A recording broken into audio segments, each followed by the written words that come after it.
Donc, bonjour. D'abord, je veux me présenter au-delà de pédopsychiatre, parce que dans le contexte et après la présentation que j'ai entendue, je me suis dit deux choses. Premièrement, en fait, est-ce que tous les professionnels savent ce que c'est les stratégies de survie? Est-ce qu'ils ont l'expérience d'avoir été réfugiés?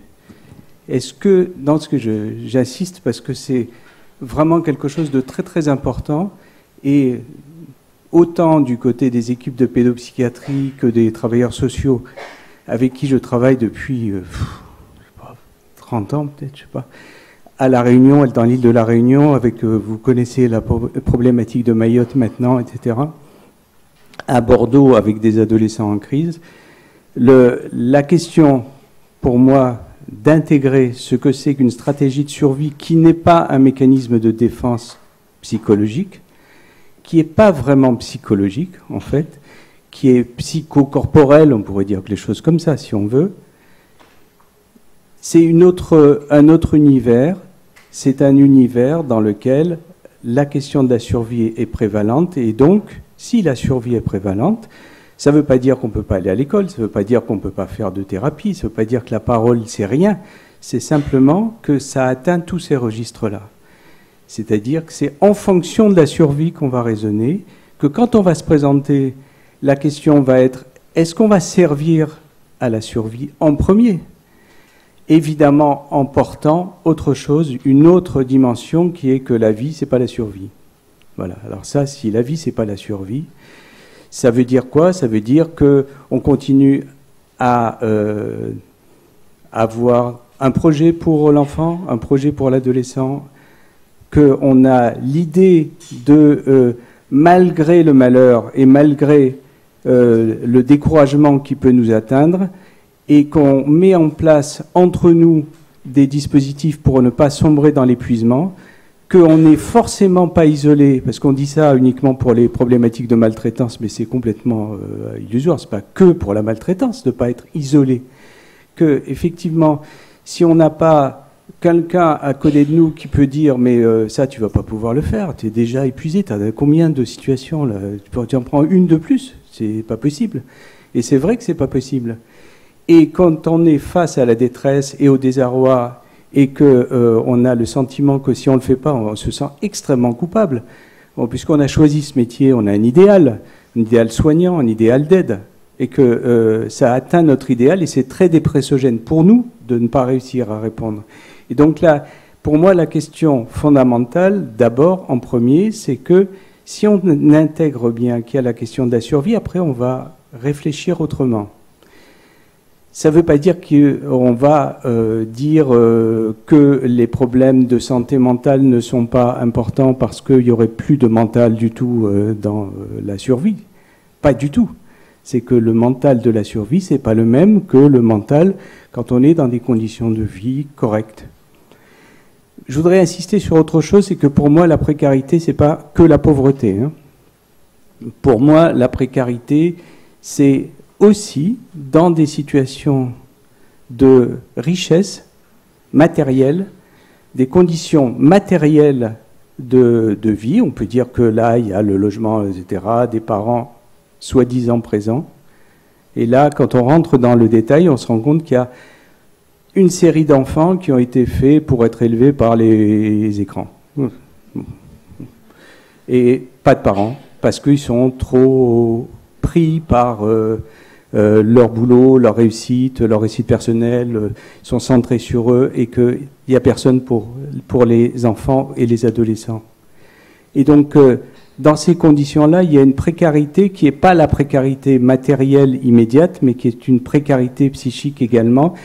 Alors, si je mets des mots scientifiques, ça donnerait, avec notre répertoire sur la protection de l'enfance, moi il m'est venu que ça serait intéressant que vous regardiez le rapport remis par Marie-Paul Martin-Blanchet en 2017, parce qu'elle a fait un répertoire des besoins de l'enfance en protection d'enfance, et qui est très très utile, parce que là, dans ce répertoire, on peut répondre en prenant appui sur ce qu'elle a fait à propos de ses besoins essentiels, puisque c'est ce qu'elle a rédigé.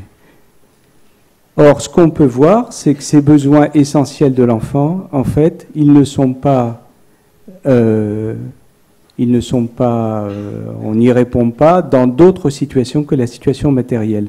Ça, c'est une première chose. La deuxième chose, c'est qu'au niveau de la pédopsychiatrie, c'est vrai qu'elle est en crise.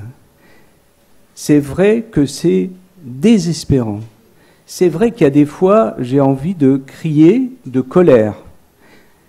Mais en même temps, il se trouve, comme je travaillais à Agen auprès d'un internat qui s'occupe de jeunes filles victimes d'inceste, j'ai eu le privilège d'aller faire un séjour au Québec. Ils m'ont dit, va te former, parce que c'est quand même, t'es vieux. Et donc, je suis allé au Québec, et là, j'ai vu qu'il y avait des gens qui imaginaient d'autres solutions et qui n'étaient pas dans la pensée du désespoir, du déclin, etc., mais qui innovaient des choses. Alors, d'accord, c'est toujours local, c'est pas général, c'est pas global. Ça n'empêche qu'ils mettaient en place des systèmes où il n'y a pas forcément de pédopsychiatre.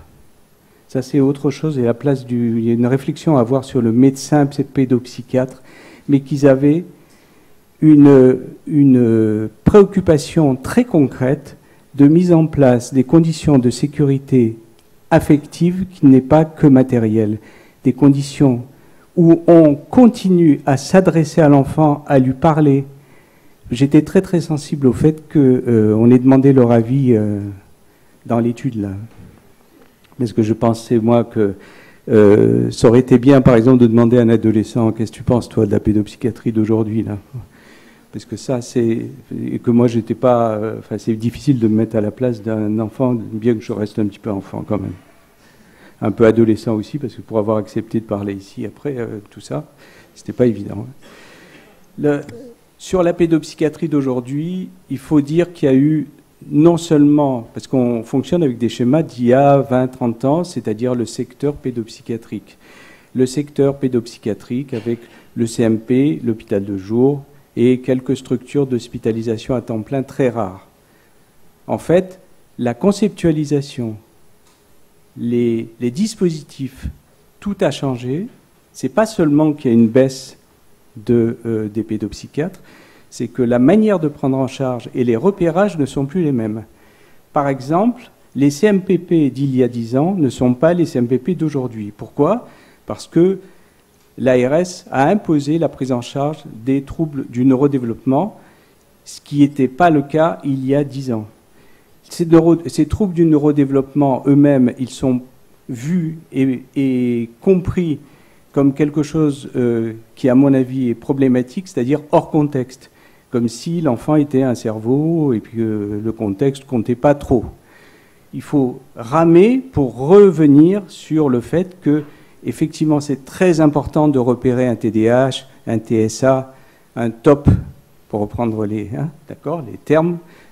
C'est vrai que c'est très important et que avoir l'idée que tout est lié au dysfonctionnement familial est tout à fait problématique, que l'idée de la culpabilisation des parents, etc., dans l'étiologie des troubles de l'enfant, c'est une bêtise, entre parenthèses, qui n'est pas partagée, contrairement à ce qu'on a répandu par des psychiatres psychanalystes, c'est pas vrai, c'est pas la culpabilisation, c'est pas vrai.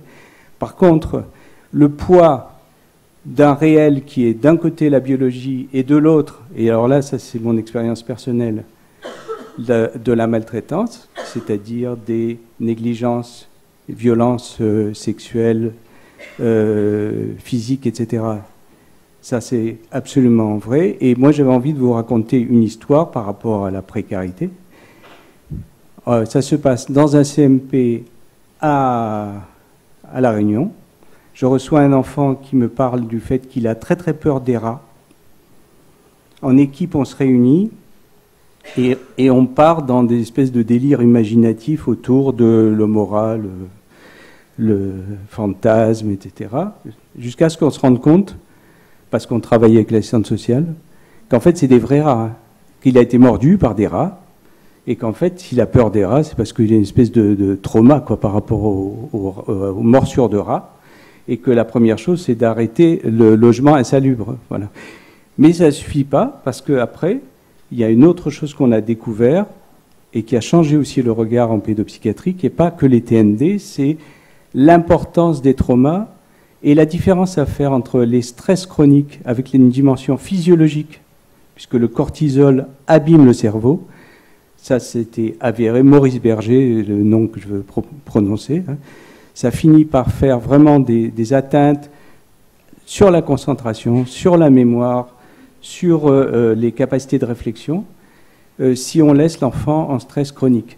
Donc dans ce cas-là, évidemment, on peut imaginer que l'absence de logement atteignant les parents qui eux-mêmes sont indisponibles, qui eux-mêmes vont mal, etc., n'assurent plus une sécurité et que ça fait un stress chronique. Ça, c'est un aspect. L'autre aspect, c'est toute la réflexion et le travail sur les traumatismes, qui est aussi nouveau et qui n'est pas...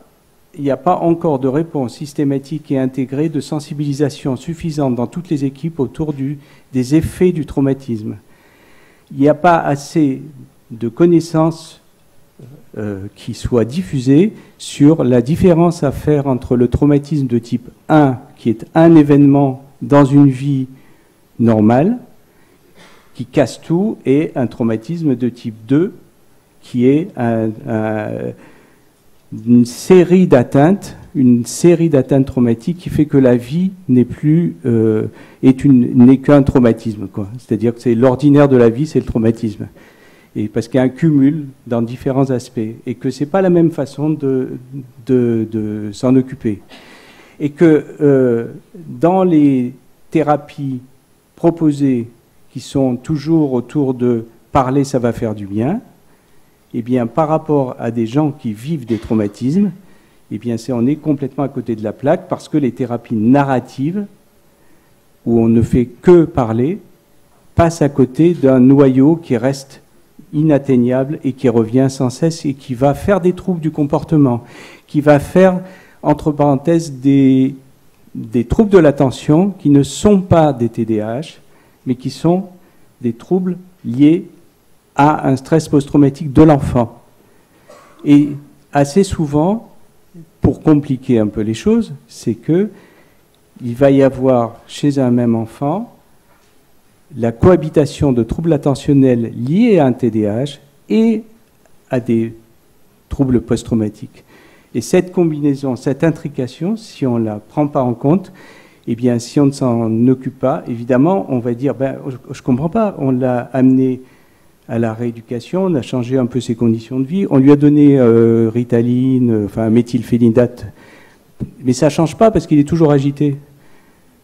Et il est toujours agité pour des raisons qui sont plus liées à l'anxiété ou à des reviviscences qu'on n'a pas pris en compte parce que c'est très compliqué de parler de ces reviviscences, parce qu'on en a honte, parce qu'il y a des images qui reviennent dont on ne veut pas parler, et à ce moment-là, c'est source de troubles du comportement. Le mot trouble du comportement, c'est également un autre chapitre où ça a changé au niveau de la pédopsychiatrie. La pédopsychiatrie d'il y a 20 ans, on donnait très peu de médicaments. La pédopsychiatrie d'aujourd'hui, on donne beaucoup de médicaments à tous les âges, depuis les enfants jusqu'aux adolescents. Je ne vais pas critiquer ça, je ne dis pas ça pour le critiquer, je dis simplement qu'il y a une réflexion à avoir sur de psychopharmacologie et de réfléchir aux conséquences sur le développement de ce mode de traitement, parce que évidemment qu'il y a tout contribue, c'est-à-dire la science, l'évolution sociétale, la nécessité d'avoir une réponse très rapide, très rapidement efficace, essentiellement sur le comportement, sans qu'on aille plus loin, parce que il n'y a pas le temps, il n'y a pas... Voilà. Troisième chose, enfin troisième, je dois être à la quatrième ou cinquième, sur l'organisation de la pédopsychiatrie, il faut que vous sachiez que actuellement il y a une révolution mentale dans les équipes qui est de faire de la place aux consultations d'urgence et de faire de la place aux consultations d'urgence à l'intérieur même des CMP, avec des psychologues et des infirmiers. Ça, on rejoint le Québec, hein, entre parenthèses. Au Québec, c'est ce qui se passe. On rejoint le Québec dans le sens où il y aura une première réponse avec des infirmiers et des psychologues qui sont formés pas seulement à la thérapie et à l'accueil, mais bien au-delà, aux premières réponses de soins. Et le recours au pédopsychiatre est beaucoup plus rare et vraiment pour des situations les plus complexes, entre guillemets. Et donc cette organisation est en train de se faire et c'est une révolution. Ça n'est plus du tout... si vos repères sont toujours sur le secteur d'avant, ça n'existe plus, ça. Voilà. Ce qui est en train de se faire, c'est cet changement complet d'organisation. L'autre chose qui est vraiment 6e ou 7e, c'est les centres experts. Alors, les centres experts, c'est dans la pédopsychiatrie, c'est aussi un changement considérable parce qu'auparavant, tout se faisait dans les CMP hôpital de jour, le diagnostic, le projet thérapeutique et le traitement et même normalement la prévention. Or, actuellement, il y a une fragmentation de ça. Le recours aux centres experts est de plus en plus important. Il y a des centres ressources autisme, il y a des centres d'experts bipolaires, des centres experts schizophrénie, etc., etc. Et ça va pas, à mon avis, ça ne va que continuer. Le CREDA, le centre expert sur les troubles TND, troubles de déficit attentionnel, etc., qui font c'est plus qu'un dépistage. Là, qui mettent en place un diagnostic avec des pistes de traitement, et ces pistes sont plus ou moins reprises par les équipes. Il y a un problème que je signale. C'est très très bien sur le plan scientifique. C'est très très très bien sur le plan, c'est un progrès sur le plan de la rigueur, parce que c'est tout à fait vrai. C'est des gens très sérieux qui font un travail considérable. Pour repérer les troubles du spectre autistique, etc., et qui donnent des pistes sérieusement.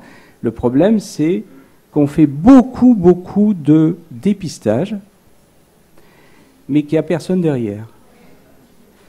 Et que ça, c'est un vrai problème qu'on a collectivement, sociétalement, parce que ça, c'est notre demande. C'est la demande des parents, c'est la demande de tous d'avoir un diagnostic. Mais avoir un diagnostic, oui, d'accord, mais pourquoi faire ? Il faudra un jour qu'on s'en pose la question. Parce que l'idée, évidemment, de base, c'est que si on a un diagnostic, c'est qu'on sait comment traiter après, évidemment. Sauf que non. Pourquoi non ? D'abord, il y a des comorbidités. C'est très, très embêtant, les comorbidités. Ça rend très compliqué les choses.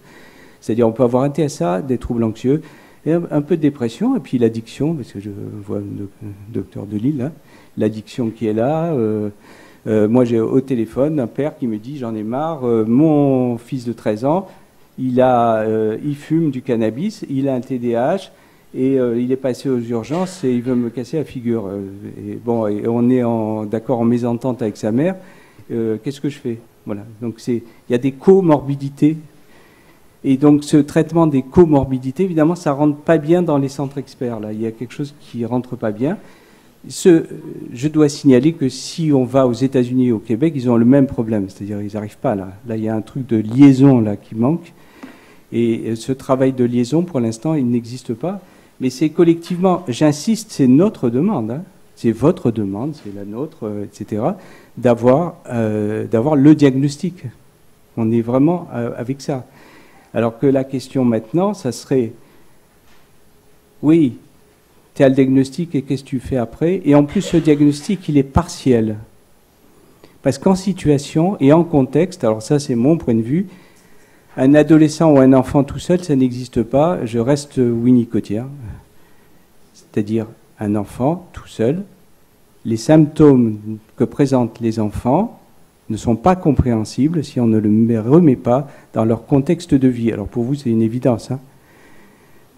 Enfin, je suppose que c'est une évidence. Je ne suis même pas sûr. Mais en fait, c'est dans ce sens que je posais la question. Est-ce que c'est seulement un contexte ? Parce que, en fait, le contexte de vie, ce sont des interactions, ce sont des relations, ce sont des relations où on fait, pas seulement on dit, où on ne dit pas, où on ne parle pas, où on parle, et on parle mal. où on se fait du mal ou pas, etc. Et donc ces contextes de vie, s'ils ne sont pas pris en compte dans l'élaboration des diagnostics en question, qui sont, je répète, méthodologiquement centrés sur l'individu, c'est par méthode qu'on fait ce diagnostic. Après, il y a un problème, puisqu'on dit, mais bon, après, ben, vous vous débrouillez, hein. Vous allez, ben, je sais pas, vous allez consulter à droite, à gauche, vous débrouillez, quoi. Vous avez vos diagnostics, vous avez votre piste de travail, allez-y, quoi. Sauf que là, il y a quelque chose qui ne va pas et qui serait sûrement à inventer, parce qu'on ne peut pas revenir au secteur d'avant. Le secteur d'avant, ben, il s'est gouré tellement, sur tellement de points, etc. Et il ne répondrait pas, en fait. Donc la question, ça serait, et maintenant qu'on a tous collectivement mis en place ces centres experts, déconstruit le secteur de pédopsie, comment on fait? Eh bien, comment on fait pour moi, qui est l'expérience de maintenant au CHU, à travailler avec des pédiatres, des assistants sociaux, des partenaires extérieurs. On essaye d'inventer des solutions.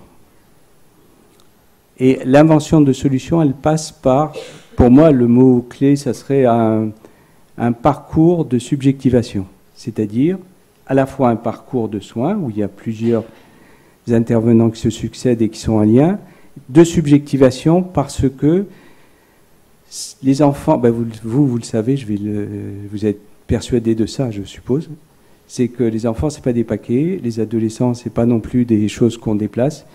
Et même si on leur indique qu'il faut faire ci, ça et ça et ça, ils obéissent pas. Voilà. Ça marche pas. Parce que la question de la subjectivation est essentielle dans ce qu'on leur propose. Subjectivation, ça veut dire s'approprier, comprendre, qu'on s'est adressé à moi. Parce qu'il arrive, vous savez, il y a des consultations où les ados disent, mais bon, j'ai été voir effectivement des spécialistes ou l'éducateur, etc. Il parlait qu'à ma mère ou il parlait qu'à mes parents. À moi, il ne me parlait pas. Il a eu l'impression de me parler. Mais à moi, il ne s'est pas adressé à moi. Et objectivement, il faudrait se filmer certaines fois. Hein. C'est vrai qu'on ne s'adresse pas. C'est vrai qu'on oublie de s'adresser parce qu'on donne des conseils, voilà, faut faire ci, faut faire ça, etc. On pense qu'on a fait notre boulot, on a indiqué les choses, et on oublie que s'adresser, c'est pas simplement lui demander son avis, hein, c'est pas l'interviewer. S'adresser à quelqu'un, c'est vraiment entrer dans une relation d'interlocution où on prend le risque d'être pas compris, contredit, et qu'on accepte ça pour expliquer, pour prendre le temps. Il y a un paradoxe, moi je trouve, dans notre modernité, c'est qu'il y a un nombre considérable d'entretiens codifiés pour l'annonce des mauvaises nouvelles, pour l'annonce diagnostique, et là je peux vous en sortir plein, là, pour l'entretien motivationnel. Et tout est codifié, mais on ne sait plus parler, quoi. C'est-à-dire que en dehors de ce cadre-là, où il y a effectivement une bienveillance, où il y a un accueil, on ne peut pas dire le contraire, parce que j'ai assisté à ça, c'est vraiment très très bien fait, mais on ne sait plus parler en dehors de ce cadre-là. Et alors, si ce n'est pas la mauvaise nouvelle, tu ne parles plus. Si ce n'est pas l'annonce diagnostique, tu peux pas échanger. La question, c'est qu'on oublie ça, vu les contraintes où on a peur de mal faire, les contraintes dans lesquelles on est, le rapport qu'on a à rédiger, les contraintes administratives qui sont considérables, et on oublie cette dimension qui est pourtant de base. Quand on se le dit comme ça, c'est évident, hein, j'ai le sentiment de dire une banalité. Mais là où je veux vraiment insister, c'est que c'est comme si tout conspirait à ce que ça soit une variable d'ajustement, un truc en plus, quoi. C'est du luxe, quoi. De se parler, c'est du luxe. Par rapport à tout ce qu'on a à faire.